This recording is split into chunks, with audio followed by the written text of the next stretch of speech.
Welcome back to the weekend preview here for Los Alamitos Racecourse. It is the weekend of Saturday, June 4th and Sunday, June 5th. And fresh off the heels of a tremendous weekend last weekend, Mike Corona. How about those trials for the Ed Burke Million? They lived up to the hype. Yeah, they sure did, Jose. Very interesting night. Congratulations to all who qualified to the rich final on Father's Day worth $1 million. A couple of undefeated horses with the fastest qualifying times. I'll tell you what, though, I sensed a slight advantage to being out wide on the track Sunday night. A lot of horses that qualified came down the middle of the track, even able to do one or two things wrong early and still win.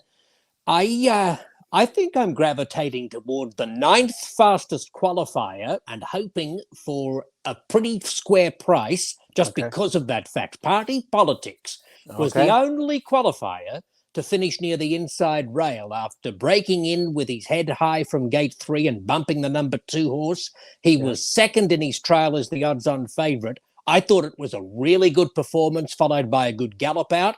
Could be a sleeper, could just be under the radar come the final.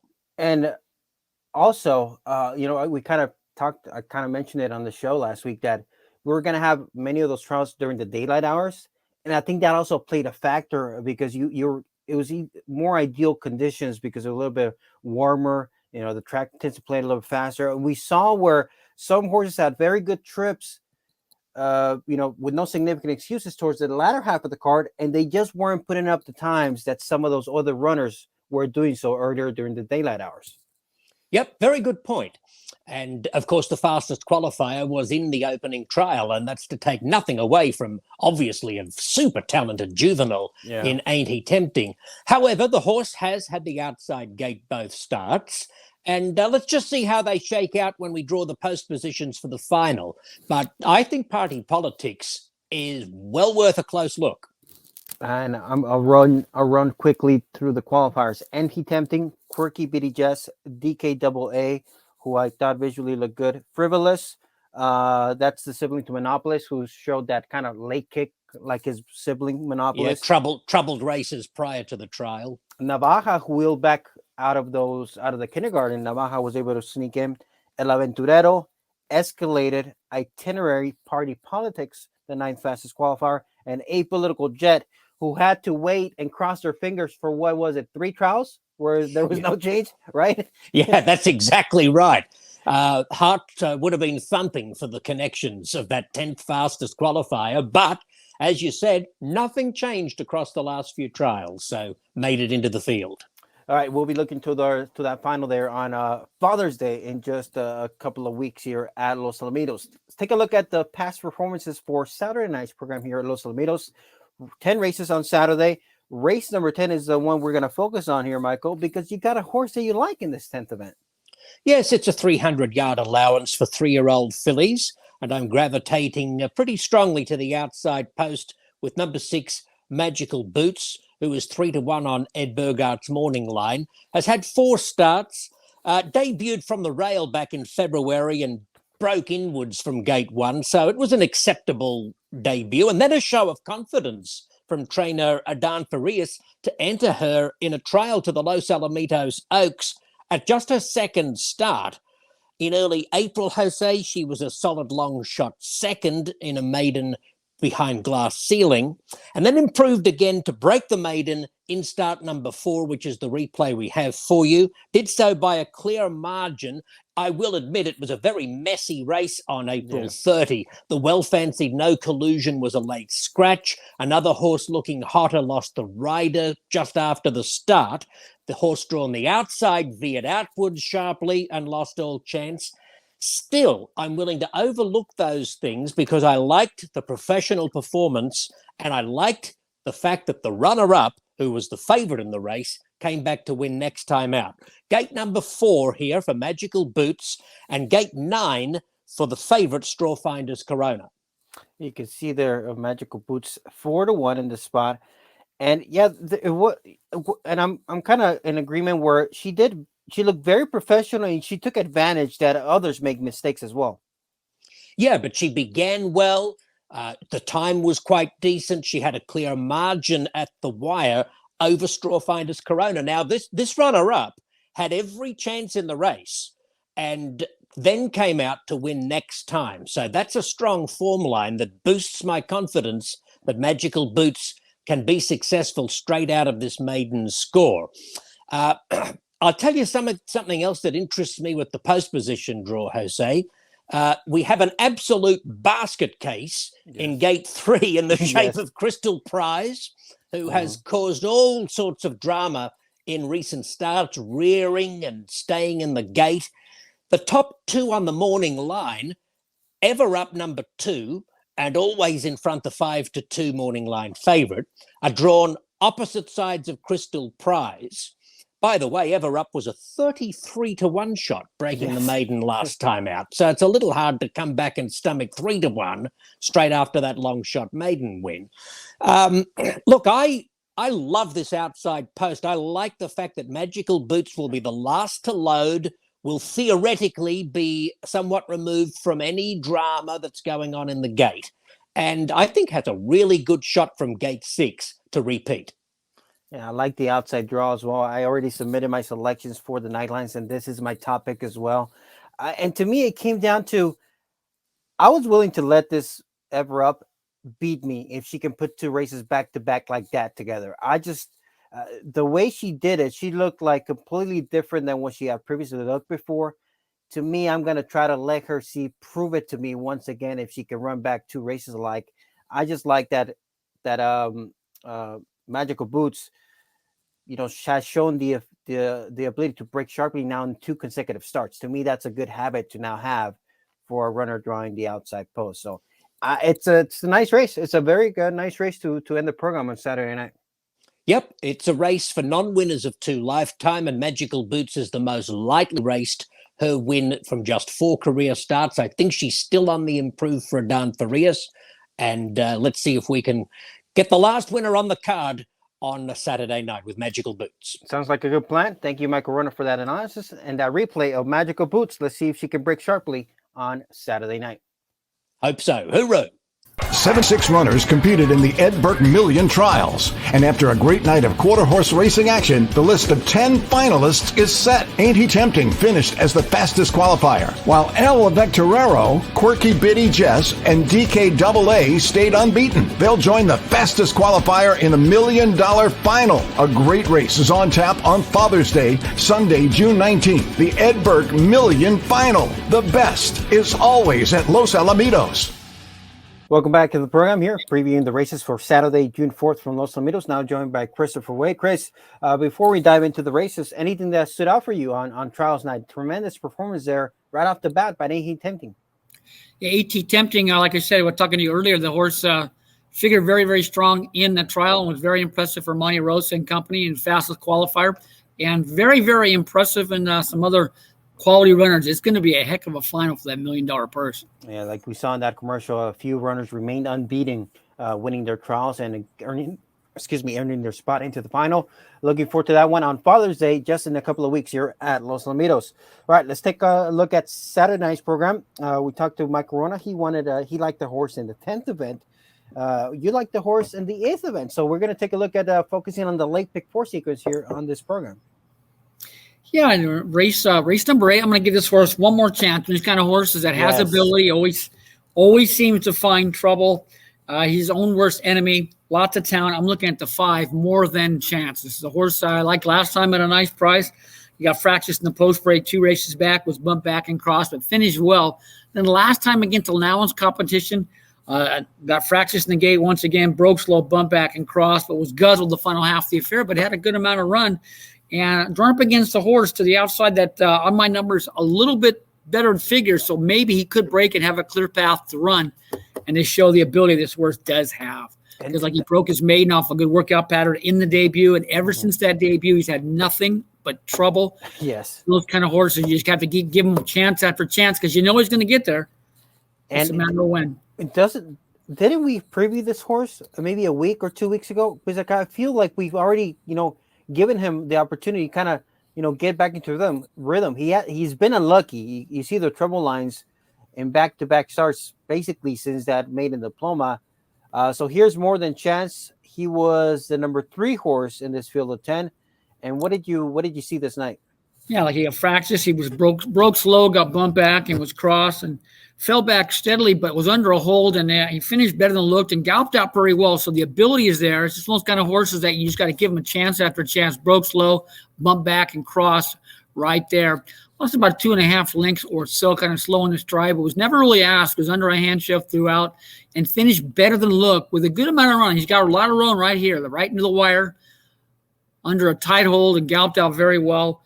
The talent is there. It's just a matter of getting out of the gate because, like I said, he's his own worst enemy. We have previewed him before. Yeah. I'm going to give him one more chance for more than chance. Yes, it kind of looks that way, like one more chance to more than chance. He is getting a new rider, top rider, Oscar Peinado, and this is the first time he's entered for a claiming tag. So those are some positives that he's got going for him, right? Yeah, so he's got some positives. He's dropping in class, and he's drawn up against a horse that he's got a little bit better number on because the remaining horses on the inside all have a pretty close figure to more than chance. But this horse is going to be my price play on the racing card and has the ability. It's just a matter of getting out of the gate and running to set ability. He's dropping for 16, and I think he's got a big look here. Hoping he makes us look good more than chance. One more chance for that horse. All right, that's a good preview for Race Number 8. More than chance. We're going to give him one more shot there with Christopher Wade. In addition to Los Alamitos selections, are you providing anything else for other simulcast signals? Yeah, we got a number of races. We're taking races 3 through 9 at Delta Downs, and we're taking races 3 through 10 at Sam Houston, and hoping everybody caught our horse to watch last week. Yes. Danger. We got 3-1 on a horse that figured if he just broke would be tough to beat, and won under a tight hold and paid over $8. That was very, very impressive for Dean Fry, owner and trainer for that last year's world champion. Look, he could be back on the beam to do it once again, and he's got tons of talent. Tons of talent. Nice preview, nice selection for you last weekend of the show. Viewers that tuned in got that nice winner. Got a little bit of a float up, I believe, just as post time because money came in on the other runners. So a pretty solid price on a horse that just romped there and reunited with his regular rider, I believe, for that start, and a much, much better performance. Yeah, he ran very. He was going to gate like a 9-5. He was bet down pretty hard early, and then he just floated at the end. So everybody who backed that horse was happy with the final price. Yeah, it usually goes again. Yeah, it usually goes the other way where you don't get the price you thought because the odds drop, but you got an odds boost this time around as you hit the wire. Yeah, we got lucky with that horse. All right, so good work, Chris. I'll see you this weekend out there at Los Alamitos. Racing fans, the traditional $2 Pick 6 at Los Alamitos is always a great bet. On March 27th, our total Pick 6 pool was a meets best $320,000. The total Pick 6 pool on May 7th was over $197,000, and on May 22nd, the total pool was over $79,000. Remember, on Sunday nights when there's not a carryover, Los Alamitos adds $10,000 to the Pick 6 pool. Talk about some good old-fashioned Pick 6 excitement. The traditional $2 Pick 6, a great bet, a great deal. It's always at Los Alamitos. Welcome back to the program. Well, fresh off the heels of the kindergarten trials night, which was on, the Ed Burke trials night on Sunday, Professor G, somebody was reeling in on that very big six promo because it came down to the last race and a horse with trouble at the start still prevailed to give someone that very nice pick 6 score. Yeah, another nymph broke very slow, was way back, I think, about a length behind, and what a performance by another nymph, Jesus Rios Ayala. Wonderful job riding that horse all the way to the finish line. Ended up winning pretty easily, but the big thing is that just missed the cut, and but not by too much, but that late start kind of hurt the chances of another nymph. Did not make the cut, which was great news for the quarter company's Jim Hernandez. Yes, right. We actually had we can share a post that he had on Instagram about what he felt just watching his horse. There he is, the longest we've ever had to hold our breath. However, we squeezed into the Ed Burke Million final with Apolitical Jet. So can you imagine what that must have felt? Because he was in one of the early trials, still daylight out. And he had to wait a long, long time, Jose, to see what the result was going to be. And he's able to exhale because his horse, Apolitical Jet, gets into the Ed Burke final. And I'm kind of leafing through the night lines here. And kind of I joke around on set where, it gets to a point where if you're the connections, you're thinking, all right, let's hope this one is faster. I want my horse to get in. And if you're already in the top 10, you're thinking, all right, let it be slow. Let it be slow. I want to hold on to the top 10. And it came down where, the quarter horse company, Mr. Jim Hernandez, they had to sweat out quite a few trials to be able to hold on to that 10th spot. So a little bit of drama there. Little drama for sure. And it's been a season filled kind of with drama from the quarter horse side for the quarter company. Remember, Rocket 17 was his horse, and the horse ended up making a fastest qualifier to the maiden stakes, was not able to go in the final, but the horse did get in later on to the El Primero del Año Derby. Now his horse, a full brother, as a matter of fact, of Rocket 17, Apolitical Jet, gets into the Ed Burke Million final. So all in all, he's had a tremendous season, Mr. Jim Hernandez, with this family of Apolitical Jess out of Tres Magicals, and gets into the race that you want to get in, the Ed Burke Million Futurity final, with a really nice horse that came from Sunland Park. That horse was the only stakes winner on the night of the trials, and shows what he's made of. Qualifies to the Ed Burke final on June 19th. He was already also going as a first-time gelding. I went back, I found him in trial number 4. So he was way early, Professor G. So since trial number 4, they were holding their breath, trial after trial. Couple of hours, trial after trial. All right, did this one go fast enough? No, we're still in. We're still in. I mean, it came down literally to the finish line there for Apolitical Jet to be the bubble time. Let's recap the consensus with our fellow handicappers here. Here's the consensus, how we did for the sheet there. Let's see. Aint He Tempting swept. Actually, Professor, I can't remember the last time we had this many horses sweep the board as our top selection, because there was quite a few of them. It was Aint He Tempting right off the bat, Price Fixer. Right. We selected a bunch of horses that we thought were easy pickings, right? Yes. Easy peasy choices. wrong, because it ended up that only 2 of them that we all picked across the board ended up winning the race. Aint He Tempting at the beginning, and in the 6th race, Henry D also swept. All of us had him on top. I don't think we circled the Hitman there, but had him. He's going to be watching this, Professor. Time out. Always something has to happen with. He's going to be watching this. He's going to be talking conspiracy theories immediately, because you're the only one that did not circle there. The Hitman's Henry D. It was an accident. I'm claiming accident. Sorry, Hitman. Well, I blanked out on another nymph. I went against the grain. I tried to get Ancient Corona. Actually, I had another nymph in 3rd, but I went with Ancient Corona there. But you can see that's how we got the night going. Quirky Bitty Jess there, Professor G and myself were on that one. But yeah, Henry D was the one that swept, and Aint He Tempting, the other one that delivered, being swept by the consensus selections. Yeah, George Duarte, the trackman here at Los Alamitos, he had that nice trifecta in the 6th race with Henry D, Attacker, and One Cool Dude. You actually had a nice choice there with KVN Soul Sister, who paid pretty nice and ended up winning that trial race. George also had declared Mr. Perry, who was a nice surprise winner as well. Another nymph, almost all of us came close to getting it. You had him selected 3rd.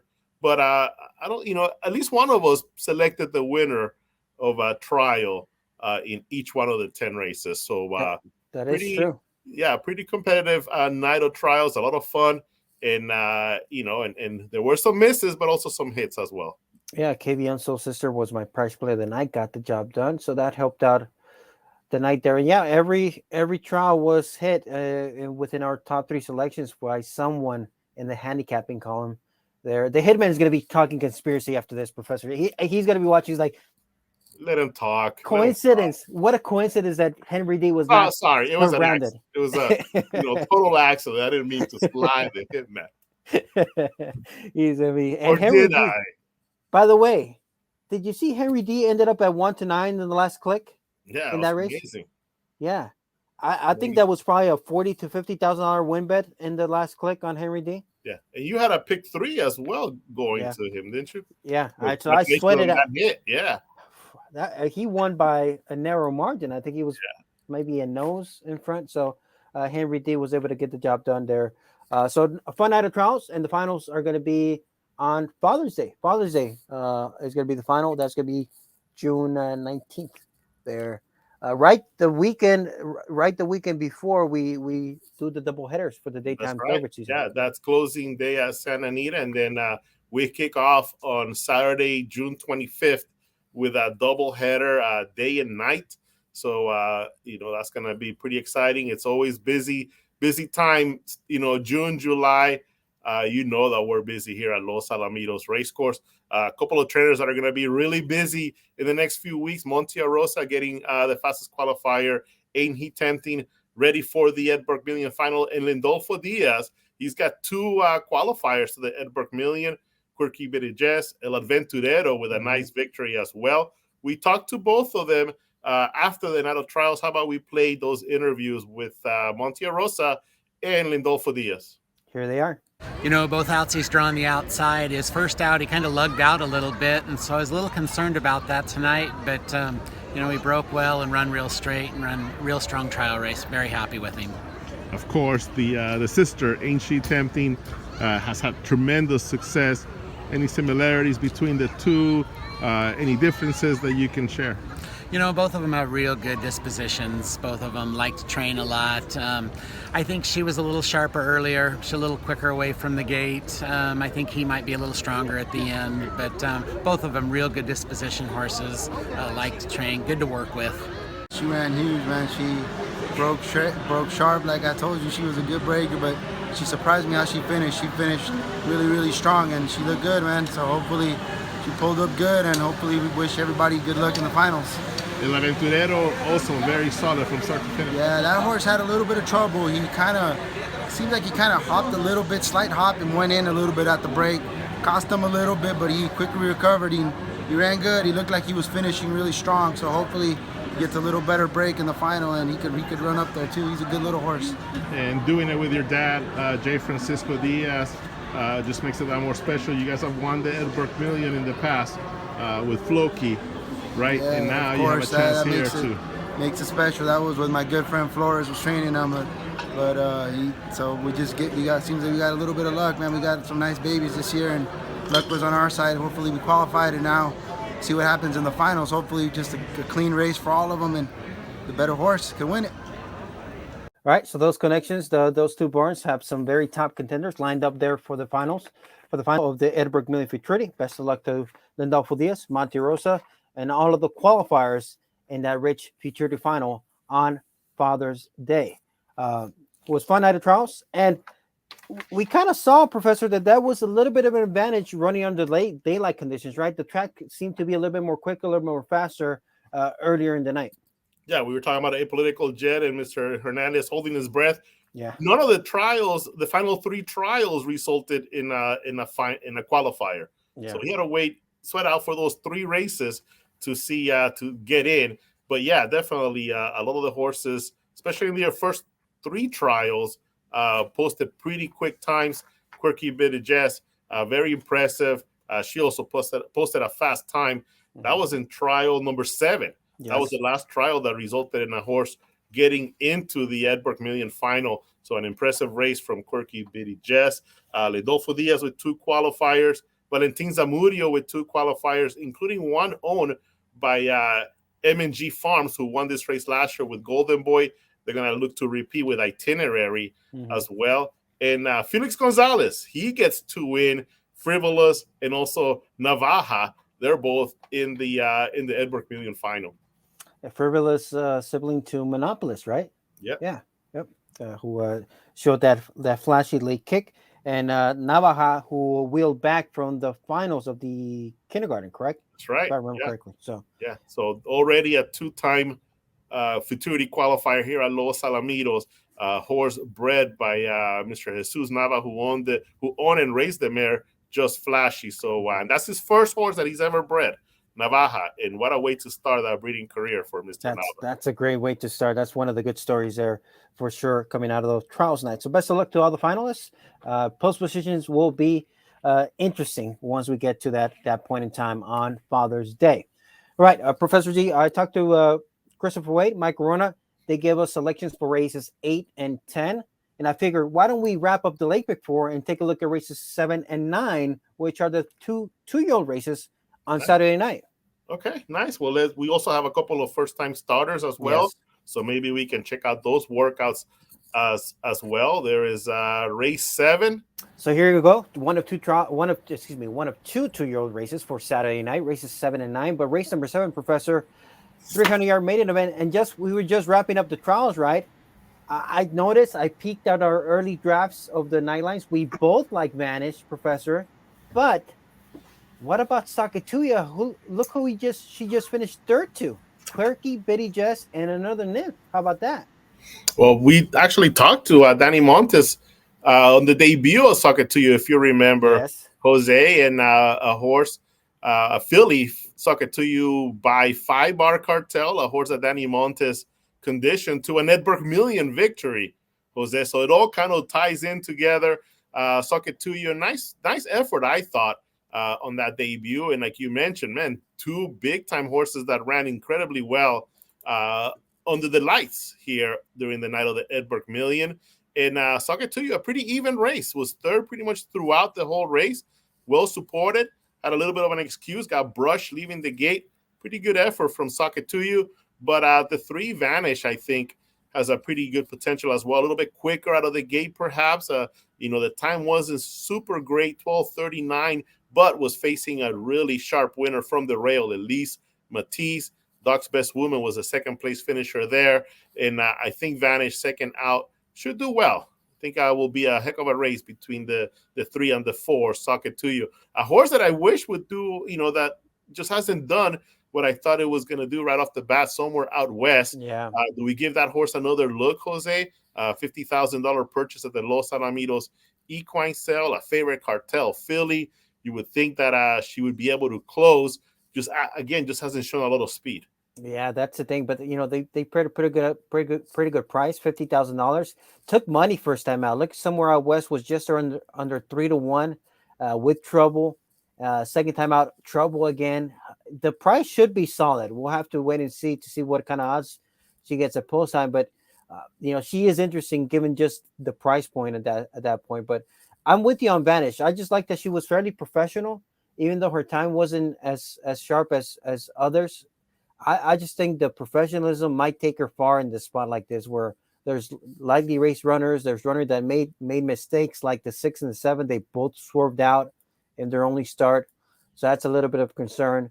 So Vanish, to me, is also my selection in that event. But we do have 2 first-time starters, and I would like to show the workouts of those to see what we both think of these workouts. And let's start with Take Flight. So Take Flight is the 5 horse here. Take Flight was on the outside of this 2-team set, and I believe Take Flight is going to move inwards right in front of the workmate. Yeah, just going to be facing Clear to Fly. It's going to go 12-6 versus 12-9. She's going to break a little awkwardly, I thought, and went towards the inside. Bump Clear to Fly at the start, but Take Flight straightened out pretty quickly. Nice encouraging hand right from there. She responded with a nice burst midway through the work. Nice big advantage from that point, and won the workout pretty clearly by about 2 lengths. Had a pretty decent gallop out. That was the 8th fastest of 12 drills on May 14th, Jose. Yeah, homebred for Dr. Red Allred. By separate interest, out of the Foos mare, Girls Can Fly. That is Take Flight with 1260 work on May 14th. The second first-time starter in this field is going to be towards the other side. That's Honey Bunch, towards the outside, Honey Bunch for Matt Fells. Bobby Gilstrap owns this 2-year-old filly, and she is going to be on the inside of this 2-team set.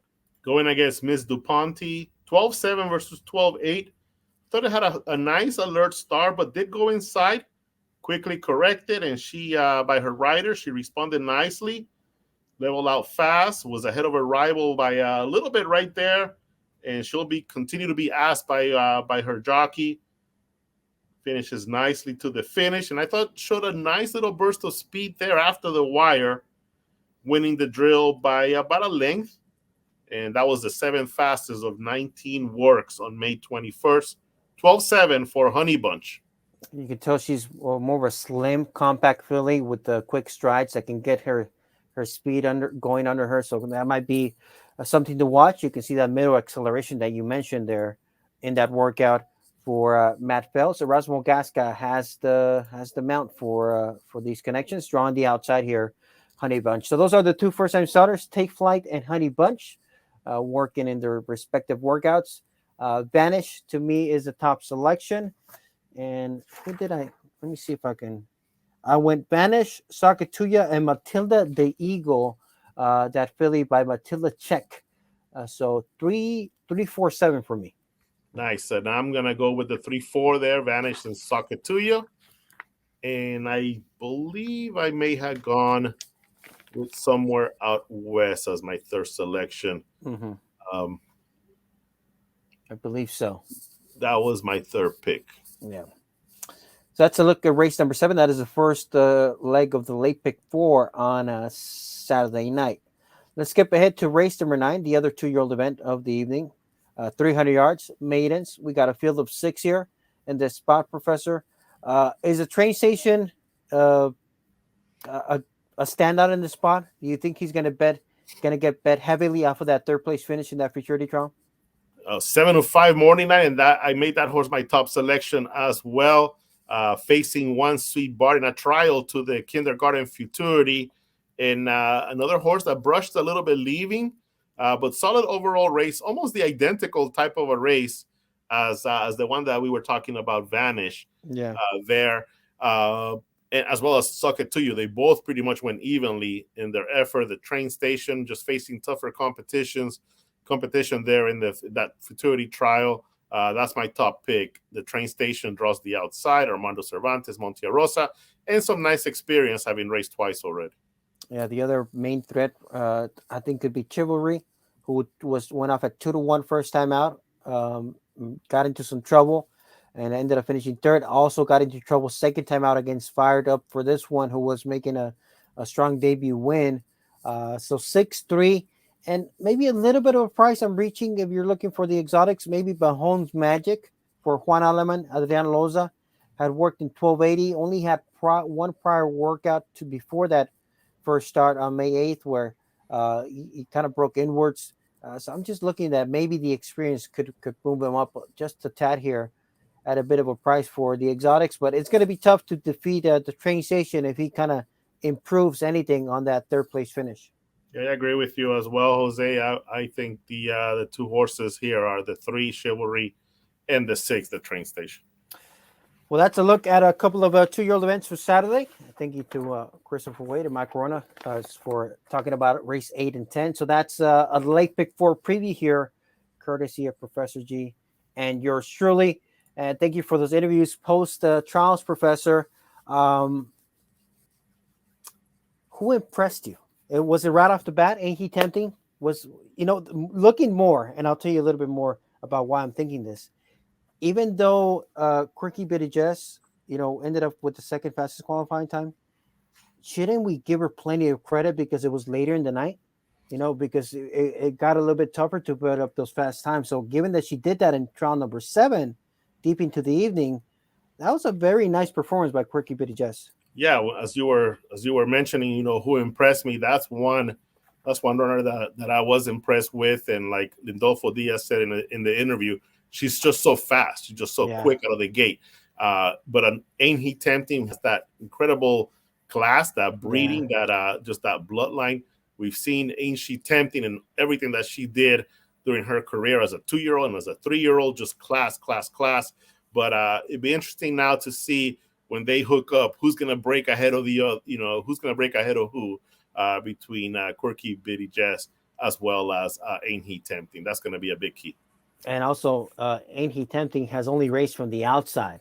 Yeah. So we'll see where he draws, right? If he draws something new, if it makes it a little bit interesting. So we'll have to wait for the draw there. In a couple of weeks, that will be on Father's Day for the Ed Burke Million here at Los Alamitos. We're approaching the start of the daytime thoroughbred season at Los Alamitos. It is set to begin on June the 23rd, on Thursday. That is when the daytime thoroughbred season also begins here at Los Al. Well, our opening day is going to be on the 25th. That will actually be okay. our opening day. But yeah, that's kind of when the calendar switches and it goes from the Santa Anita having the simulcast dates as well to Los Alamitos now, being the host track of the simulcast and so forth. But the 25th, that program will include the Bertrando Stakes.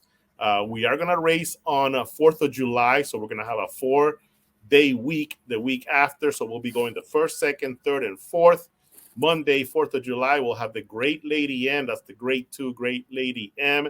And that's also going to be the day that we're going to have our handicapping contest, the NHC handicapping contest with a couple of berths to the NHC Championship in Las Vegas. And on our final week, the Los Alamitos Derby will be on Saturday, July the 9th. That will be the running of the Los Alamitos Derby, and we close the meet on Sunday, July the 10th. So 3 weeks, the LA County Fair meet at Los Alamitos, 3 nice stakes races, all of them with a purse of over $100,000. Should be fun. And of course, first in line, though, we have some great races next week as well with the running of the Vestas Maturity Trials, the first running of the Abigail Kawananakoa, and then on June 19th, we've been talking about it quite a bit, the Ed Burke Million. Just like that, it feels like summer. We're going to fly by summer because we get plenty busy with the doubleheaders as well. So hang on tight as we're going to get very busy here at Los Alamitos with those doubleheaders approaching just a few weeks away. Professor, thank you for those interviews. Good to hear some thoughts, some reactions from the connections immediately after the trials. It's always fun to catch up and see what they're thinking about their horses. And best of luck to everybody that qualified to the Ed Burke Million Futurity. Thanks so much to all the viewers. Thank you, Jose. And we'll see you here at the racetrack.